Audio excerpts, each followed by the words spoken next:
HSC 2025 Rajshahi বোর্ডের আমরা graph লিস্টের জন্য সাজেশন দেব, অর্থাৎ গ্রাফ চার্টের জন্য আমরা একটা লিস্ট দেব অর্থাৎ সাজেশন দেব, যেটা গ্রাফ চার্টে আসার সম্ভাবনা থাকবে। আমরা একটা ভিডিও আপলোড করেছি যেখানে একটা গ্রাফ চার্ট শিখলে কিভাবে আপনারা যে কোনো ধরনের গ্রাফ চার্ট আসুন না কেন বানিয়ে লিখতে পারেন, জন্য সে একটা ফরম্যাটে একটা ভিডিও বানিয়েছে, সেটা দেখে নেবেন এবং সেখান থেকে পিডিএফটা ডাউনলোড করে নেবেন। তো আজকে আমরা রাজশাহী বিভাগের জন্য আমরা গ্রাফ চার্টের জন্য যে টপ ইম্পর্টেন্ট যেটা শুধুমাত্র রাজশাহী বিভাগের জন্য সেটা নিয়ে আমরা আলোচনা করব। সেখান থেকে আমরা যদি খেয়াল করে দেখি যে রাজশাহী বিভাগের জন্য যদি আমরা গ্রাফ চার্টের একটা লিস্ট দিই যে কোনগুলি সবচেয়ে ইম্পর্টেন্ট, তাহলে দেখা যাবে যে প্রথমে থাকবে the number of mobile phone and internet users in Bangladesh, অর্থাৎ মোবাইল ফোন এবং ইন্টারনেটের ব্যবহারকারী বাংলাদেশে, সেটা নিয়ে একটা গ্রাফ চার্ট আসার সম্ভাবনা থাকবে।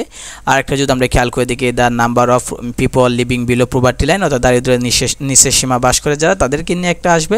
তারপর আমরা যদি খেয়াল করে দেখি the choice of profession by educated people in recent times, বর্তমান সময়ে যারা শিক্ষিত মানুষের কোন ধরনের পেশা বাছাই করে সেটা থাকতে পারে। তারপর আমরা যদি খেয়াল করে দেখি different transportation ways of travellers in Bangladesh, অর্থাৎ বাংলাদেশে বিভিন্ন ধরনের যে যানবাহন আছে সেটা নিয়ে। তারপর আমরা যদি খেয়াল করে দেখি তাহলে আমরা the time allocation of A students daily activities, অর্থাৎ একটা স্টুডেন্টের যে প্রতিদিনের যে অ্যাক্টিভিটিস তার উপর ভিত্তি করে। তো আমরা যদি খেয়াল করে দেওয়া হয়েছে 1টা 2টা 3টা 4টা 5টা দেওয়া হয়েছে, আরও 2টা আমরা দিব।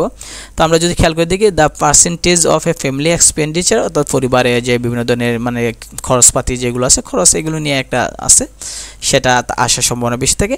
আরেকটা আমরা যদি খেয়াল করে দেখি পপুলেশন গ্রোথ রেট ফ্রম একটা ডেট তারিখ দেওয়া থাকবে, যারা 2010 থেকে 20 সাল হতে পারে, 6 থেকে 13 সাল, যে কোনো একটা হতে পারে। তো এরকম, তো এখানে 7টা দেওয়া আছে। আমরা যদি খেয়াল করি 1 2 3 4 5 6 7টা দেওয়া আছে। এই 7টা থেকে একটা আসার সম্ভাবনা সবচেয়ে বেশি থাকবে। তবে সবচেয়ে বেটার হবে যে আপনি যদি একটা গ্রাফ চার্ট দিয়ে কীভাবে সকল ধরনের গ্রাফ চার্ট লেগে যায় সেটাও দেখে নেবেন, পাশাপাশি এগুলোও দেখে নেবেন। তো আমাদের চ্যানেলটা সাবস্ক্রাইব করে রাখবেন। আমরা পরীক্ষা সংক্রান্ত আপডেট দেওয়ার পাশাপাশি সাজেশন দেওয়ার পাশাপাশি আমরা কিন্তু ইউনিভার্সিটি অ্যাডমিশন টেস্টের জন্য অর্থাৎ সকল ধরনের আমরা হেল্প করে থাকি। ইউনিভার্সিটি অ্যাডমিশন টেস্ট বিশেষ করে আর্টসের পক্ষ থেকে আমরা ভর্তি করে আমাদের কোর্স চালু আছে। আপনারা ইচ্ছে করলে পরীক্ষা পরবর্তীতে এই কোর্সগুলোতে ভর্তি হতে পারেন এবং ভালো একটা ইউনিভার্সিটিতে চান্স পাওয়ার জন্য চেষ্টা করতে পারেন।